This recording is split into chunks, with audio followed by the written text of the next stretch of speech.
Tanggal 24 Desember geger karena sekjen partai besar, yaitu Partai Demokrasi Indonesia Perjuangan ditetapkan oleh KPK sebagai tersangka kasus suap. Ini geger sekali karena di internal partainya sendiri PDIP itu sedang gonjang-ganjing. Posisi Pak Hasto juga sebenarnya lagi ketar-ketir juga. Sudah 2 periode jadi sekjen. Tentu saja ada orang yang mengharapkan kok ini terus orangnya, ya kan? Waktunya ganti dong. Perpecahan dua kubu di PDIP. Kubu Puan Maharani versus kubu Hasto Kristianto. Apakah Bambang Pacul memang perlu mundur gitu melihat perlu hasil ngapain. Jawa Tengah? Nggak perlu mundur. Kalau saya bilang yang mundur tuh Hasto. Dari Sekjen PDIP Hasto Kristianto ditetapkan tersangka oleh KPK. Selamat datang di Yuda Media. Di video kali ini kita akan ngebahas tentang tersangkanya Hasto Kristianto ditetapkan oleh KPK sebagai pesakitan yang kemudian ya menambah rentetan nasib buruk PDIP lah. Tapi kemudian kita akan bahas juga detailnya bagaimana sebenarnya di dalam PDIP ada friksi-friksi, percikan-percikan perpecahan begitu. Kita mulai dulu dari detik.com yang mengabarkan Sekjen PDIP Hasto Kristianto ditetapkan tersangka oleh KPK. Ini ditetapkan Sekjen PDIP Hasto Kristianto sebagai tersangka, dijerat dalam perkara dugaan suap bersama-sama Harun Masiku yang masih buron. Dari sumber detik.com Selasa 24 Desember 2024 menyebutkan nama Hasto Kristianto sebagai tersangka dalam surat pemberitahuan dimulainya penyidikan atau sprindik begitu ya. Dan sprindik ini ditanggali tanggal 23 Desember 2024 hari Senin kemarin. Penetapan Hasto sebagai tersangka dilakukan setelah ekspos perkara pada 20 Desember kemarin atau setelah pimpinan baru KPK mengucapkan sumpah jabatan di hadapan Presiden Prabowo Subianto. Nih, ini bakal jadi geger sekali. Geger karena saya akan menduga suara-suara PDIP, corong-corong PDIP akan mengarah keluar dan menceritakan ini kami sedang dizolimi. Pak Sekjen sedang digoyang kursi sekjennya. Ada orang yang mau cawe-cawe dengan cara melengsarkan Pak Sekjen dan seterusnya dan seterusnya. Sampai kita lupa bahwa di kubu atau di internal PDIP itu ada 2 kubu yang sedang bertarung. Saya dapat kabar nih teman-teman semuanya bahwa kubu Puan Maharani dan kubu Hasto Kristianto itu nggak akur. Sudah dapat kabarnya atau belum? Perpecahan dua kubu di PDIP. Kubu Puan Maharani versus kubu Hasto Kristianto.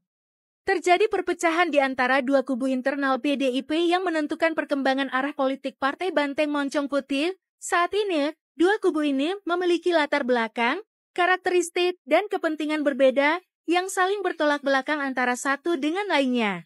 Pertama, PDIP kubu Puan Maharani merupakan anak dari Ketum PDIP Megawati Soekarno Putri yang berdarah biru terah keturunan Bung Karno. Kedua, PDIP kubu Sekjen Hasto Kristianto yang muncul dari kaderisasi partai disertai kepentingan pribadi yang melekat. PDIP kubu Puan terlihat lebih santun dan bijaksana dalam menyampaikan pendapat politik. Sebagai sekjen, kalau saya melihatnya itu pertemuan antara 2 orang yang sama-sama mempunyai pertemuan silaturahmi. Berbeda jauh, PDIP kubu Hasto justru selalu menyampaikan pandangan politik yang mengadu domba membenturkan dan memecah belah demi ambisi kepentingan pribadi. Tapi kemudian ketika rakyat Indonesia diperlakukan seperti ini, maka mereka kemudian ikut bergerak dan menyampaikan banyak informasi berharga kepada saya. Kubu Puan menginginkan demokrasi bangsa yang utuh dan sejati, serta mengedepankan nasionalisme. Di sisi lain, kubu Hasto Kristianto justru menjadi kelompok pembisik yang selalu merongrong demi menikmati kekuasaan dengan memanfaatkan jabatannya di partai. Mungkin ini sudah saatnya Ibu Puan Maharani ambil alih, ya kan?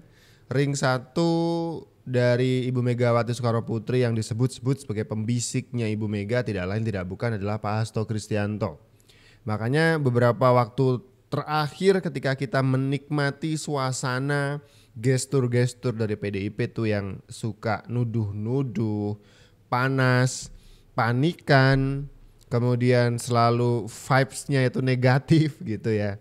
Tidak lain tidak bukan adalah mungkin ada usulan arahan dan juga info-info dan bisikan-bisikan dari Pak Hasto kepada Ibu Ketum untuk menjalankan partai sedemikian rupa.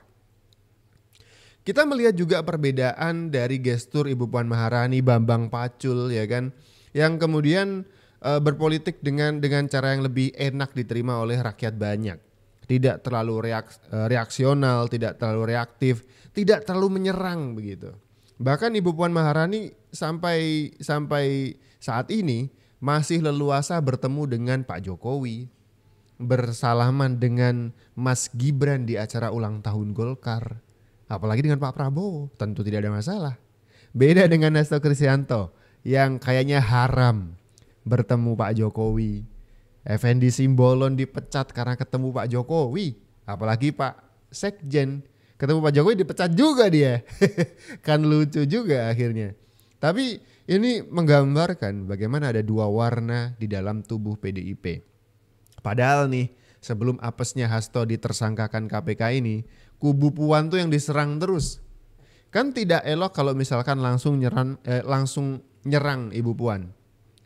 Enaknya itu nyerang kaki tangannya, Bambang Pacul. Bambang Pacul diisukan belakangan harus dilengserkan dari ketua DPD PDIP Jawa Tengah, harus dihukum karena gagal memenangkan PDIP di Jawa Tengah di Pilkada dan juga Pilpres. Disebut main dua kaki, ya kan? Terus diserang. Supaya memang pendukung-pendukung Puan Maharani ini sudah digembosi dan Puan Maharani jadi kekuatan politiknya berkurang. Tapi kenapa? Justru yang apes sekarang adalah Hasto Kristianto. Ini momentum untuk Puan Maharani ya. Apakah Bambang Pacul memang perlu mundur gitu melihat perlu hasil ngapain. Jawa Tengah? Nggak perlu mundur. Kalau saya bilang yang mundur tuh Hasto dari Sekjen. Kan yang mengarrange ini kan dia semua secara nasional. Iya kan? Yang membuat PDI tidak berkoalisi dengan siapa-siapa ini antara tangan kan Hasto. Bagaimana Bambang Pacul mau kerja all out kalau diintervensi terus oleh Sekjen partai misalnya? Oke, jadi ini udah terjadi serang-serangan di dalam ini berarti ya. Di Jawa Tengah dia sudah nyerah. Dengan mengatakan bahwa Bambang Pacul tidak mendukung Andika, itu dia sudah kalah. Ya kan? Dia sudah tahu nih kalah. Tapi gue harus cari kambing hitam nih. Siapa? Ketua DPD Jawa Tengah, siapa? Bambang Pacul. Gitu loh. Dianggap harus bertanggung jawab. Yang lucunya ini kan hanya Bambang Pacul yang dipersoalkan. Sulawesi Utara, ketua DPD-nya siapa? Oli Rono Kambe. Oli. Kalah kan? Kalah. Tapi nggak dipersoalkan. Mungkin wilayah-wilayah lain, Surabaya, Jawa Timur, juga seperti Said Abdullah kalah juga. Itu juga jagoan-jagoan ya. Nah, di Sulawesi Utara juga kalau nggak salah 2-3 periode terakhir ya PDI ya. Oke, jadi emang diserang terus nih. Kaki tangan, kanan kiri, orang-orang kepercayaan dari Puan Maharani diserang terus. Disebut tidak loyal kepada partai. Disebut tidak bisa kerja sebagai kader partai dan petugas partai kerjanya nggak jelas, kalah ya kan. Ada banyak kader partai di beberapa tempat lain yang juga kalah. Tapi kenapa Bambang Pacul yang hanya disebut? Tidak lain tidak bukan, alasannya adalah untuk menggembosi kekuatan politik Puan Maharani. Ada perebutan kekuasaan di dalam PDIP. Korea bertanggung. Ini bahkan sampai Habibur Rahman harus memberikan dukungan moral ya kepada Bambang Pacul. Ini kalau tidak salah waktu itu lagi panas-panasnya Denny Siregar ngupload satu konten di sosial media atau di YouTube-nya dia tentang bagaimana Bambang Pacul tuh harusnya mundur karena bertanggung jawab atas kekalahan PDIP ini dan itu. Saat itu juga ada banyak simpati yang mengalir ke Bambang Pacul. Bahkan oleh seorang Habibur Rahman yang Gerindra gitu ya. Ini lucu sekali. Ini lucu sekali karena Bambang Pacul, Puan Maharani, Itu orang-orang yang tidak menggunakan politik sebagai alat untuk saling membunuh. Iya, mereka masih bisa berteman dengan Pak Jokowi, mereka masih bisa salaman dengan Mas Gibran, dengan Pak Prabowo, tidak terkecuali dengan Habibur Rahman orang Gerindra. Jadi ketika isu itu muncul, ini Habibur Rahman di TikToknya kalau nggak salah, itu bikin video sebagai bentuk support mungkin ya, harus Korea dan seterusnya dengan Bambang Pacul. Saya tuh waktu tanggal 18 November 2024 ini Bang, sempat kita ngobrol panjang lebar sama Mas Pram ya.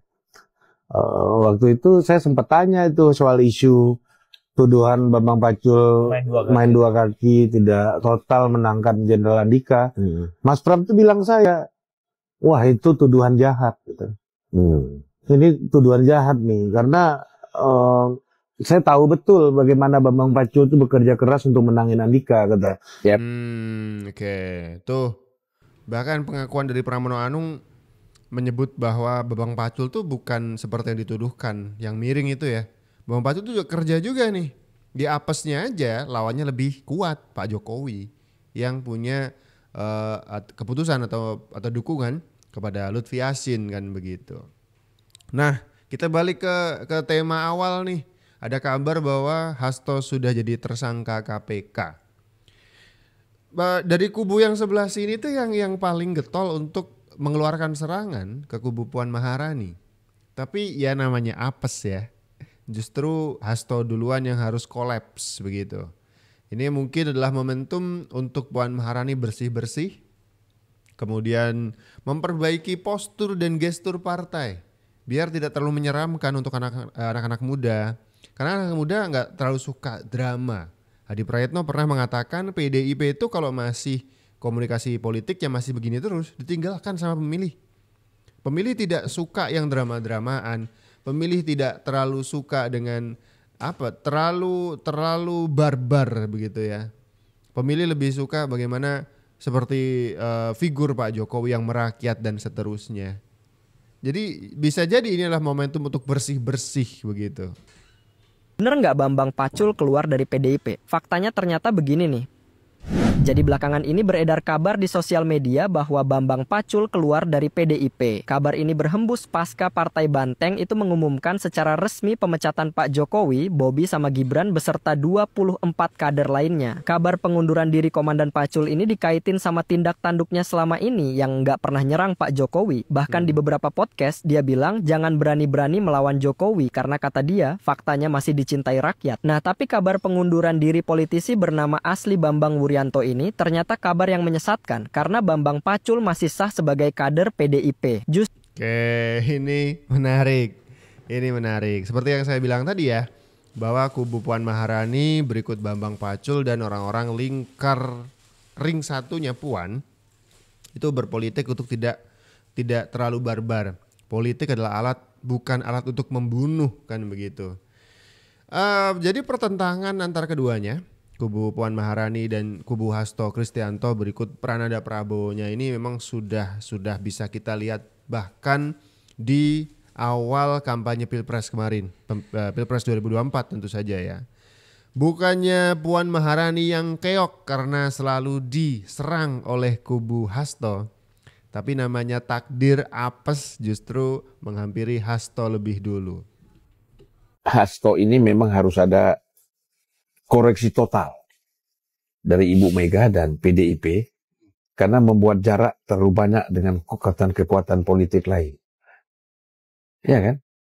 Dengan aparat-aparat, ya kan? Dengan polisi, karena ada problem dia nih masalahnya. Dia harus keluar dari problem ini. Misalnya problem Harun Masiku, dia kan harus bagaimana caranya keluar dari sini? Muncul lagi kan gitu. Terakhir kan bicara di podcastnya Bang Akbar senior kita dengan Bu Koni, Mas Hasto bilang nih bahwa ya saya ini udah ditarget untuk tersangka. Dan itu tepat tanggal 24 Desember 2024 resmi Hasto Kristianto ditetapkan statusnya sebagai tersangka oleh Komisi Pemberantasan Korupsi.